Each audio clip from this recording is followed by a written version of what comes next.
Welcome to The Road Less Traveled, where I talk about every topic that has ever roamed my mind and has led me to this very moment today.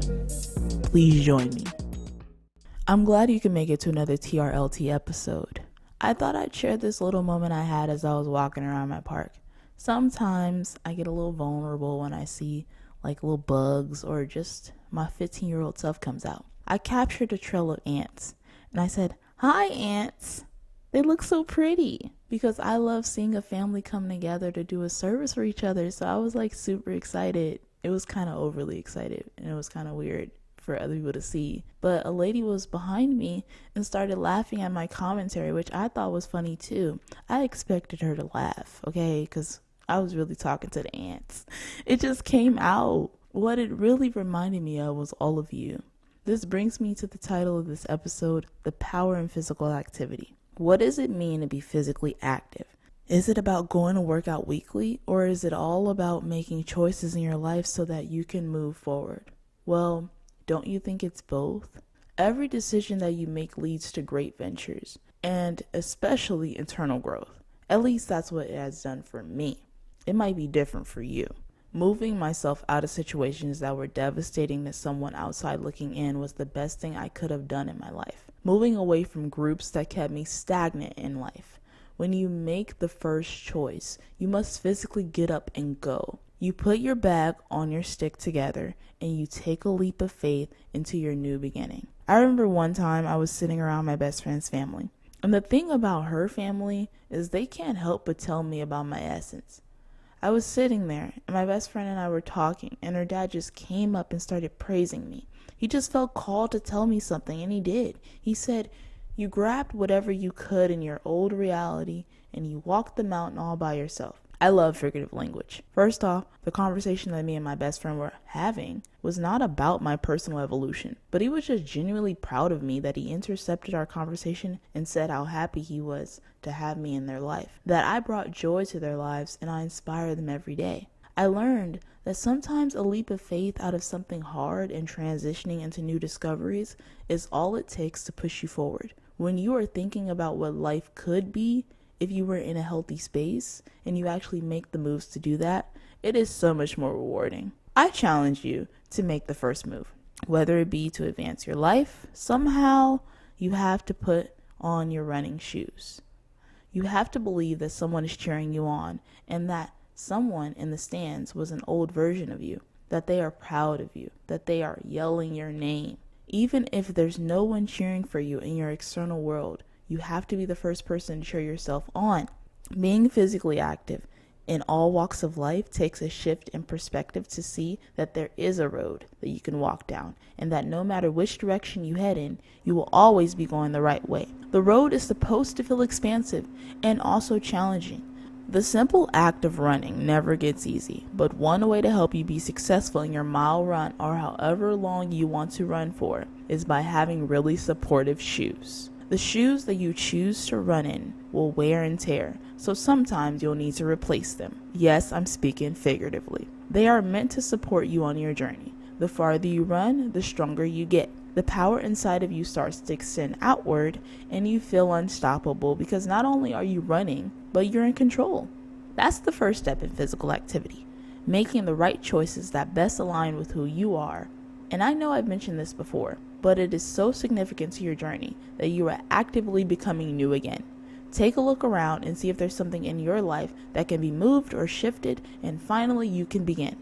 The next step in physical activity, after you make choices in your life, will start to show up as you being physically active.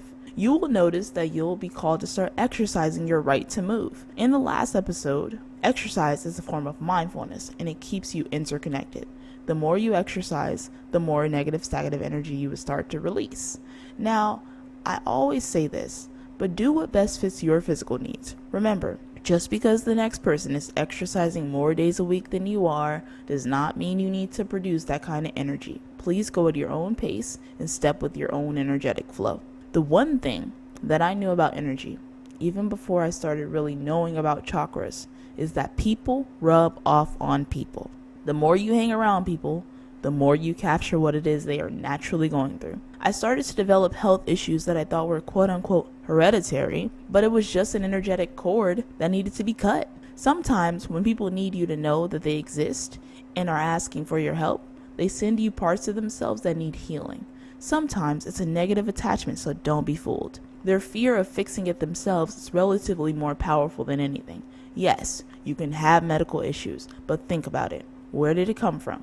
How did it develop? I had so many health issues that just started to come all at once before a transitional phase in my life. I was wondering why I was harboring so many health issues that my family had, and I thought that it was genetics. But then I thought about it and I'm like, I never had this before. This can't be me. On the inside, I felt weak, like I had no abilities and that my body was shutting down. Of course, the way that I demonstrated this did not seem so, but I was always in pain. On top of all this, I was harboring heavy anxiety because of all these different things happening inside of me. We call this emotional turmoil. We call this a huge tower moment. My physical self was shutting down. When I tried to combine it with physical activity, it only improved slowly. This meant that I had to go back to step 1 and physically remove myself so that I could cut those energetic cords immediately. Once I did step 1, I revisited step 2. Before high school, my favorite sport was basketball. I played basketball almost every weekend. Even though I couldn't play on a team, I had my own signed basketball and I played with the park kids. My running was terrible. Eventually, I got into running later down the line. I grew up in environments that allowed me to be physical. As the years inching closer to my high school graduation came, I was magically put in weight training because I had an extra free elective. I got nominated back-to-back in fitness. I played tennis every weekend on the side. Then when I got my hands on my first gym membership, when I got my first job, I was good to go. Nothing was stopping me from taking off and going to work out. I even took it a step further and I went and I started boxing last year. Boxing put a lot of things into perspective that I was much more willing than I thought to ever be possible. All those illnesses that I brought up in the nutrition episode started to disappear and find their way out, a little at a time.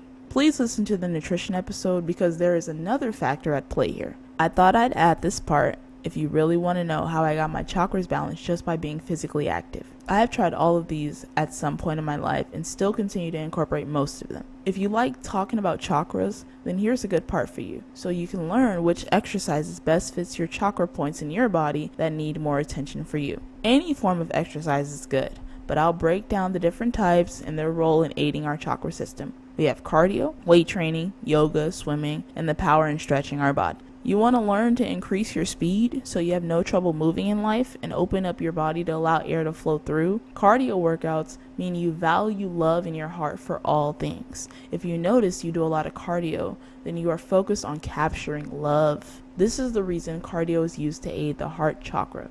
Weight training. This means you want to be more in your personal power and actually be stronger. Weight training and lifting helps the solar plexus activate and stimulate your energetic currents. Yoga. This means you value mindfulness and peace. Yoga requires a lot of concentration and balance. This practice activates the sacral chakra. Swimming. It accesses your strength and pushes you to rely on your core. We breathe in air into our core and learn how to work with our breathing in order to not only stay close to the surface, but keep our feet kicking above water. This activates not only your solar plexus, but also your earth chakra, which is your connection to the water itself and being one with it.